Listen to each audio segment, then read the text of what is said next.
ನೀವು ಎಷ್ಟೇ ಪೂಜೆ ಮಾಡಿದರೂ ಫಲ ಸಿಗುತ್ತಿಲ್ಲವೇ? ಬಹುಶಃ ನೀವು ಗುರು ಪೂರ್ಣಿಮೆಯಂತಹ ಪವಿತ್ರ ದಿನದಂದು ಈ 10 ತಪ್ಪುಗಳನ್ನು ಮಾಡುತ್ತಿರಬಹುದು. ಅದೃಷ್ಟ ನಿಮ್ಮ ಮನೆ ಬಾಗಿಲಿಗೆ ಬರಲು ನೀವು ಮಾಡಬೇಕಾದ ಆಗಸ್ಟ್ 7 ಕೆಲಸಗಳು ಯಾವುವು ಗೊತ್ತಾ? ಮೊದಲನೆಯದಾಗಿ, ಗುರು ಪೂರ್ಣಿಮೆ ಕೇವಲ ಒಂದು ಹಬ್ಬವಲ್ಲ, ಇದು ಒಂದು ಬ್ರಹ್ಮಾಂಡದ ಶಕ್ತಿ ಅಥವಾ ಕಾಸ್ಮಿಕ್ ಎನರ್ಜಿ ಜಾಗೃತವಾಗುವ ಅಪರೂಪದ ದಿನ. ಮಹರ್ಷಿ ವೇದವ್ಯಾಸರ ಜನ್ಮದಿನವನ್ನು ನಾವು ಈ ದಿನ ಆಚರಿಸುತ್ತೇವೆ. ವಿಶೇಷವೆಂದರೆ, ಈ ದಿನ ಹುಣ್ಣಿಮೆಯ ಚಂದ್ರನ ಕಿರಣಗಳು ನಮ್ಮ ಮನಸ್ಸು ಮತ್ತು ಆತ್ಮದ ಮೇಲೆ ನೇರ ಹಾಗೂ ಗಾಢವಾದ ಪ್ರಭಾವ ಬೀರುತ್ತವೆ.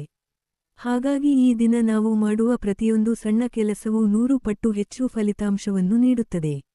ಈ ಶುಭ ದಿನದಂದು ನಿಮ್ಮ ಅದೃಷ್ಟದ ಬಾಗಿಲು ತೆರೆಯಲು ನೀವು ಮಾಡಬೇಕಾದ 7 ರಹಸ್ಯ ಮತ್ತು ಮುಖ್ಯವಾದ ಕೆಲಸಗಳು ಇಲ್ಲಿವೆ. ನಕ್ಷತ್ರ ಚಿಹ್ನೆ ಶುಭ್ರವಾದ ವಸ್ತ್ರಧಾರಣೆ. ಬೆಳಗ್ಗೆ ಸೂರ್ಯೋದಯಕ್ಕೂ ಮುನ್ನ ಎದ್ದು ಸ್ನಾನ ಮಾಡಿ, ಹಳದಿ ಬಣ್ಣದ ಬಟ್ಟೆಯನ್ನು ಧರಿಸಿ. ಹಳದಿ ಬಣ್ಣವು ಗುರುಗ್ರಹ ಅಥವಾ ಜೂಪಿಟರ್ನ ಸಂಕೇತವಾಗಿದೆ. ಇದು ನಿಮ್ಮ ಜೀವನದಲ್ಲಿ ಅದೃಷ್ಟ, ಜ್ಞಾನ ಮತ್ತು ಧನಾತ್ಮಕ ಶಕ್ತಿಯನ್ನು ನೇರವಾಗಿ ಆಕರ್ಷಿಸುತ್ತದೆ. ನಕ್ಷತ್ರ ಚಿಹ್ನೆ ಗುರು ಮತ್ತು ದೈವ ಪ್ರಾರ್ಥನೆ. ಕೇವಲ ಯಾಂತ್ರಿಕವಾಗಿ ಪೂಜೆ ಮಾಡುವುದಲ್ಲ, ನಿಮ್ಮ ಇಷ್ಟದೈವ ಮತ್ತು ನಿಮ್ಮ ಜೀವನದ ಗುರುಗಳನ್ನು ಕಣ್ಮುಚ್ಚಿ ಮನಸ್ಸಿನಲ್ಲಿ ಊಹಿಸಿಕೊಳ್ಳಿ. ಅವರ ದಿವ್ಯಶಕ್ತಿ ನಿಮ್ಮೊಳಗೆ ಪ್ರವೇಶಿಸುತ್ತಿದೆ ಎಂದು ಭಾವಿಸಿ. ಇದು ನಿಮ್ಮ ಸುತ್ತಲಿನ ಆರಾ ಅಥವಾ ಔರವನ್ನು ತಕ್ಷಣವೇ ಶುದ್ಧಗೊಳಿಸುತ್ತದೆ. ನಕ್ಷತ್ರ ಚಿಹ್ನೆ ಮಂತ್ರ ಪಠಣ. ಓಂ ಗುರವೇ ನಮಃ ಅಥವಾ ಗಾಯತ್ರಿ ಮಂತ್ರವನ್ನು ಕನಿಷ್ಠ 108 ಬಾರಿ ಜಪಿಸಿ. 108 ಬಾರಿ ಜಪಿಸುವುದರಿಂದ ಉಂಟಾಗುವ ಶಬ್ದದ ಕಂಪನಗಳು ಅಥವಾ ವೈಬ್ರೇಷನ್ಸ್ ನಿಮ್ಮ ದೇಹದ ಸೂಕ್ಷ್ಮ ಚಕ್ರಗಳನ್ನು ಜಾಗೃತಗೊಳಿಸಿ, ಮನಸ್ಸಿಗೆ ಅಸಾಧಾರಣ ಶಾಂತಿ ನೀಡುತ್ತವೆ. ನಕ್ಷತ್ರ ಚಿಹ್ನೆ ದಾನ ಧರ್ಮ. ನೀವು ಮಾಡುವ ಅನ್ನದಾನ ಅಥವಾ ಪುಸ್ತಕದಾನ ನಿಮ್ಮ ಹಳೆಯ ಕರ್ಮದ ದೋಷಗಳು ಅಥವಾ ಕಾಮಿಕ್ ಬ್ಲಾಕೇಜಸ್ ಅನ್ನು ಕರಗಿಸುತ್ತದೆ. ನೀವು ಈ ಪ್ರಕೃತಿಗೆ ಏನನ್ನು ನೀಡುತ್ತೀರೋ, ಅದು ಈ ಹುಣ್ಣಿಮೆಯ ದಿನ ದುಪ್ಪಟ್ಟಾಗಿ ನಿಮಗೆ ಹಿಂದಿರುಗುತ್ತದೆ ಎನ್ನುವುದು ನೆನಪಿರಲಿ. ನಕ್ಷತ್ರ ಚಿಹ್ನೆ ಆಶೀರ್ವಾದ ಪಡೆಯಿರಿ. ನಿಮ್ಮ ತಂದೆಯ ತಾಯಿ ಮತ್ತು ಮನೆಯ ಹಿರಿಯರ ಪಾದ ಮುಟ್ಟಿ ಆಶೀರ್ವಾದ ಪಡೆಯಿರಿ. ಹಿರಿಯರ ಮನಸ್ಸಿನಿಂದ ಬರುವ ಹಾರೈಕೆಯು ನಿಮ್ಮ ಸುತ್ತ ಯಾವುದೇ ನೆಗೆಟಿವ್ ಎನರ್ಜಿ ಸುಳಿಯದಂತೆ ಒಂದು ರಕ್ಷಣಾ ಕವಚ ಅಥವಾ ಪ್ರೊಟೆಕ್ಷನ್ ಶೀಲ್ಡ್ ಅನ್ನು ಸೃಷ್ಟಿಸುತ್ತದೆ. ನಕ್ಷತ್ರ ಚಿಹ್ನೆ ಧ್ಯಾನ ಅಥವಾ ಮೆಡಿಟೇಷನ್. ಕನಿಷ್ಠ 10 ರಿಂದ 15 ನಿಮಿಷಗಳ ಕಾಲ ನಿಮ್ಮ ಆಜ್ಞಾ ಚಕ್ರ ಅಥವಾ ಥರ್ಡ್ ಐ ಮೇಲೆ ಗಮನಹರಿಸಿ ಧ್ಯಾನ ಮಾಡಿ. ಗುರು ಪೂರ್ಣಿಮೆಯಂದು ಬ್ರಹ್ಮಾಂಡದ ಶಕ್ತಿ ಹೆಚ್ಚಿರುವುದರಿಂದ, ನಿಮ್ಮ ಒಳನೋಟ ಅಥವಾ ಇಂಟ್ಯೂಷನ್ ಮತ್ತು ನಿರ್ಧಾರ ತೆಗೆದುಕೊಳ್ಳುವ ಸಾಮರ್ಥ್ಯ ಅದ್ಭುತವಾಗಿ ಕೆಲಸ ಮಾಡಲು ಶುರು ಮಾಡುತ್ತದೆ. ನಕ್ಷತ್ರ ಚಿಹ್ನೆ ನೈವೇದ್ಯ. ದೇವರಿಗೆ ಹಳದಿ ಬಣ್ಣದ ಸಿಹಿತಿಂಡಿಯನ್ನು, ಉದಾಹರಣೆಗೆ ಲಡ್ಡು ಅಥವಾ ಕೇಸರಿಬಾತ್ ನೈವೇದ್ಯ ಮಾಡಿ. ಗುರುಗ್ರಹಕ್ಕೆ ಪ್ರಿಯವಾದ ಈ ಸಿಹಿಯು ನಿಮ್ಮ ಜೀವನದಲ್ಲಿ ಮುಂಬರುವ ದಿನಗಳಲ್ಲಿ ಮಧುರವಾದ ಅವಕಾಶಗಳನ್ನು ತಂದುಕೊಡುತ್ತದೆ. ಈಗ ಅತಿ ಮುಖ್ಯವಾದ ವಿಷಯ. ನಾವು ಎಷ್ಟೇ ಪೂಜೆ ಮಾಡಿದರೂ ಈ ಸಣ್ಣ ತಪ್ಪುಗಳು ನಿಮ್ಮ ಪುಣ್ಯವನ್ನೆಲ್ಲ ನಾಶ ಮಾಡಬಹುದು. ನೀವು ಮಾಡಲೇಬಾರದ 10 ತಪ್ಪುಗಳು ಇಲ್ಲಿವೆ. ನಕ್ಷತ್ರ ಚಿಹ್ನೆ ಅಗೌರವ ತೋರುವುದು. ಹಿರಿಯರಿಗೆ ಅಥವಾ ಯಾವುದೇ ಗುರುವಿಗೆ ಬೈಯುವುದು ನಿಮ್ಮ ಅದೃಷ್ಟದ ಬಾಗಿಲನ್ನು ಶಾಶ್ವತವಾಗಿ ಮುಚ್ಚಿಬಿಡಬಹುದು. ಇದು ಬ್ರಹ್ಮಾಂಡದೊಂದಿಗಿನ ನಿಮ್ಮ ಸಂಪರ್ಕವನ್ನು ಕಡಿತಗೊಳಿಸುತ್ತದೆ. ನಕ್ಷತ್ರ ಚಿಹ್ನೆ ತಾಮಸಿಕ ಆಹಾರ. ಮಾಂಸಾಹಾರ ಮತ್ತು ಮದ್ಯಪಾನವನ್ನು ಈ ದಿನ ಮುಟ್ಟಲೇಬೇಡಿ. ಇದು ನಿಮ್ಮ ಆಧ್ಯಾತ್ಮಿಕ ಶಕ್ತಿಯನ್ನು ಸಂಪೂರ್ಣವಾಗಿ ಕುಗ್ಗಿಸಿ, ಮೈಲಿಗೆ ಮಾಡುತ್ತದೆ. ನಕ್ಷತ್ರ ಚಿಹ್ನೆ ಕೋಪ ಮತ್ತು ಜಗಳ. ಹುಣ್ಣಿಮೆಯ ದಿನ ನಮ್ಮ ಭಾವನೆಗಳು ತೀವ್ರವಾಗಿರುತ್ತವೆ. ನೀವು ಕೋಪಗೊಂಡರೆ ನಿಮ್ಮ ದೇಹದ ಪಾಸಿಟಿವ್ ಎನರ್ಜಿ ಕ್ಷಣಮಾತ್ರದಲ್ಲಿ ನೆಗೆಟಿವ್ ಆಗಿ ಬದಲಾಗಿ, ನಿಮ್ಮ ಕೆಲಸಗಳಲ್ಲಿ ವಿಘ್ನಗಳು ಎದುರಾಗುತ್ತವೆ.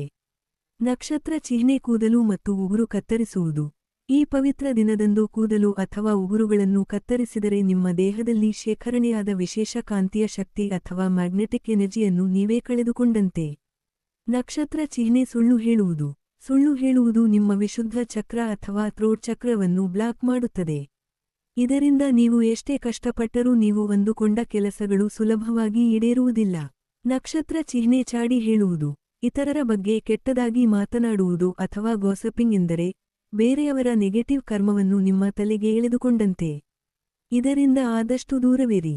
ನಕ್ಷತ್ರ ಚಿಹ್ನೆ ಅಸಮಯದಲ್ಲಿ ನಿದ್ರೆ. ಸಂಜೆ ಸೂರ್ಯಾಸ್ತದ ಸಮಯವು, ಅಂದರೆ ಸಂಧ್ಯಾಕಾಲ ಪ್ರಾರ್ಥನೆಗೆ ಮೀಸಲು. ಈ ಸಮಯದಲ್ಲಿ ನಿದ್ರೆ ಮಾಡಿದರೆ ದಾರಿದ್ರ್ಯ ಆವರಿಸುತ್ತದೆ ಮತ್ತು ಮನೆಯಲ್ಲಿ ನಕಾರಾತ್ಮಕ ಶಕ್ತಿ ನೆಲೆಸುತ್ತದೆ. ನಕ್ಷತ್ರ ಚಿಹ್ನೆ ಹಣಕಾಸಿನ ವ್ಯವಹಾರ. ಈ ದಿನ ಯಾರಿಗೂ ಸಾಲ ಕೊಡುವುದು ಅಥವಾ ಸಾಲ ಪಡೆಯುವುದನ್ನು ಖಂಡಿತ ಮಾಡಬೇಡಿ. ಹುಣ್ಣಿಮೆಯಂದು ಹಣ ಕೊಟ್ಟರೆ ನಿಮ್ಮ ಮನೆಯ ಲಕ್ಷ್ಮಿಯನ್ನು, ಅಂದರೆ ಆರ್ಥಿಕ ಅದೃಷ್ಟವನ್ನು ಬೇರೆಯವರಿಗೆ ಬಿಟ್ಟುಕೊಟ್ಟಂತೆ. ನಕ್ಷತ್ರ ಚಿಹ್ನೆ ಅನ್ನವನ್ನು ವ್ಯರ್ಥ ಮಾಡುವುದು. ತಟ್ಟೆಯಲ್ಲಿ ಆಹಾರವನ್ನು ಬಿಡುವುದು. ಅನ್ನಪೂರ್ಣೇಶ್ವರಿಗೆ ಮಾಡುವ ಘೋರ ಅವಮಾನ. ಇದು ಭವಿಷ್ಯದಲ್ಲಿ ತೀವ್ರವಾದ ಆರ್ಥಿಕ ಮುಗ್ಗಟ್ಟಿಗೆ ಕಾರಣವಾಗಬಹುದು. ನಕ್ಷತ್ರ ಚಿಹ್ನೆ ನಕಾರಾತ್ಮಕ ಆಲೋಚನೆಗಳು. ಎಲ್ಲಕ್ಕಿಂತ ಮುಖ್ಯವಾಗಿ, ಹುಣ್ಣಿಮೆಯ ದಿನ ನೀವು ಏನನ್ನು ಯೋಚಿಸುತ್ತೀರೋ ಅದು ಮಲ್ಟಿಪ್ಲೈ ಆಗುತ್ತದೆ. ಕೆಟ್ಟದಾಗಿ ಯೋಚಿಸಿದರೆ ಕೆಟ್ಟದ್ದೇ ಹೆಚ್ಚಾಗುತ್ತದೆ, ಆದ್ದರಿಂದ ನಿಮ್ಮ ಮನಸ್ಸಿನಲ್ಲಿ ಕೇವಲ ಶುಭವಾಗಲಿ ಎಂದೇ ಯೋಚಿಸಿ. ಗುರು ಪೂರ್ಣಿಮೆಯ ಈ ಅದ್ಭುತ ಸಂದರ್ಭದಲ್ಲಿ, ಬದುಕಿನ ದಿಕ್ಕು ತಪ್ಪಿದಾಗ ಸರಿಯಾದ ಗುರುವಿನ ಮಾರ್ಗದರ್ಶನ ಸಿಕ್ಕರೆ ಎಂತಹ ಕಷ್ಟವನ್ನಾದರೂ ಗೆಲ್ಲಬಹುದು. ನಿಮ್ಮ ಭವಿಷ್ಯದ ಗೊಂದಲಗಳನ್ನು ನಿವಾರಿಸಿ, ನಿಖರವಾದ ಸ್ಪಷ್ಟತೆ ನೀಡಲು ಮಿಸ್ಟರ್ ಸದಾ ನಿಮ್ಮೊಂದಿಗಿದೆ. ನಾವು ನಿಮಗೆ ಕೇವಲ ಭವಿಷ್ಯ ಹೇಳುವುದಲ್ಲ, ಬದಲಾಗಿ ಆಧ್ಯಾತ್ಮಿಕ ವಿಜ್ಞಾನದ ತಳಹದಿಯ ಮೇಲೆ ಮಾರ್ಗದರ್ಶನ ನೀಡುತ್ತೇವೆ. ನಿಮ್ಮ ಯಾವುದೇ ಸಮಸ್ಯೆಗಳಿರಲಿ, ನಮ್ಮಲ್ಲಿ ಪರಿಹಾರವಿದೆ. ಪರ್ಸನಲ್ ಟ್ಯಾರೋ ರೀಡಿಂಗ್, ಆಕಾಶಿಕ್ ರೀಡಿಂಗ್, ಜ್ಯೋತಿಷ್ಯ ಶಾಸ್ತ್ರ, ಸಂಖ್ಯಾಶಾಸ್ತ್ರ ಅಥವಾ ನ್ಯೂಮರೋಲಜಿ, ಹಾಗೂ ನಿಮ್ಮ ಎಲ್ಲಾ ಸಮಸ್ಯೆಗಳಿಗೆ ಸೂಕ್ತ ಪರಿಹಾರ ನೀಡುವ ಕಸ್ಟಮೈಸ್ಡ್ ಕ್ರಿಸ್ಟಲ್ಸ್ ನಮ್ಮಲ್ಲಿದೆ. ನಿಮ್ಮ ವೃತ್ತಿಜೀವನ ಅಥವಾ ಕರಿಯರ್ ಹಾಗೂ ವ್ಯಾಪಾರದಲ್ಲಿ ಅಡೆತಡೆಗಳಿದ್ದರೆ, ಪ್ರೀತಿ ಮತ್ತು ಸಂಬಂಧಗಳಲ್ಲಿ ಬಿಕ್ಕಟ್ಟು ಎದುರಿಸುತ್ತಿದ್ದರೆ, ಆರ್ಥಿಕ ಮುಗ್ಗಟ್ಟು ನಿಮ್ಮನ್ನು ಕಾಡುತ್ತಿದ್ದರೆ, ಅಥವಾ ನಿಮ್ಮ ಮುಂದಿನ ಜೀವನದ ಬಗ್ಗೆ ಸರಿಯಾದ ದಾರಿ ಕಾಣದೆ ಪರಿತಪಿಸುತ್ತಿರುವ ಪ್ರತಿಯೊಬ್ಬರೂ ಈ ವಿಜ್ಞಾನ ಮತ್ತು ಶಕ್ತಿಗಳ ಮೊರೆ ಹೋಗಿ ನಿಮ್ಮ ಭವಿಷ್ಯವನ್ನು ಬದಲಾಯಿಸಿಕೊಳ್ಳಬಹುದು. ನಿಮ್ಮ ಜೀವನದ ಹೊಸ ಮತ್ತು ಅದೃಷ್ಟದ ಅಧ್ಯಾಯವನ್ನು ಇಂದೇ ಪ್ರಾರಂಭಿಸಿ. ನಿಮ್ಮ ಪರ್ಸನಲ್ ಅಪಾಯಿಂಟ್ಮೆಂಟ್ ಬುಕ್ ಮಾಡಲು ಸ್ಕ್ರೀನ್ ಮೇಲೆ ಕಾಣುತ್ತಿರುವ ನಂಬರ್ಗೆ ತಕ್ಷಣ ಸಂಪರ್ಕಿಸಿ. ಈ ವಿಡಿಯೋದಲ್ಲಿನ ಮಾಹಿತಿ ನಿಮಗೆ ಇಷ್ಟವಾಗಿದ್ದಲ್ಲಿ ಲೈಕ್ ಮಾಡಿ, ನಿಮ್ಮ ಆಪ್ತರೊಂದಿಗೆ ಶೇರ್ ಮಾಡಿ, ಮತ್ತು ನಮ್ಮ ಚಾನೆಲ್ ಅನ್ನು ಸಬ್ಸ್ಕ್ರೈಬ್ ಮಾಡಲು ಮರೆಯಬೇಡಿ. ಎಲ್ಲರಿಗೂ ಗುರು ಪೂರ್ಣಿಮೆಯ ಶುಭಾಶಯಗಳು. ನಮಸ್ಕಾರ.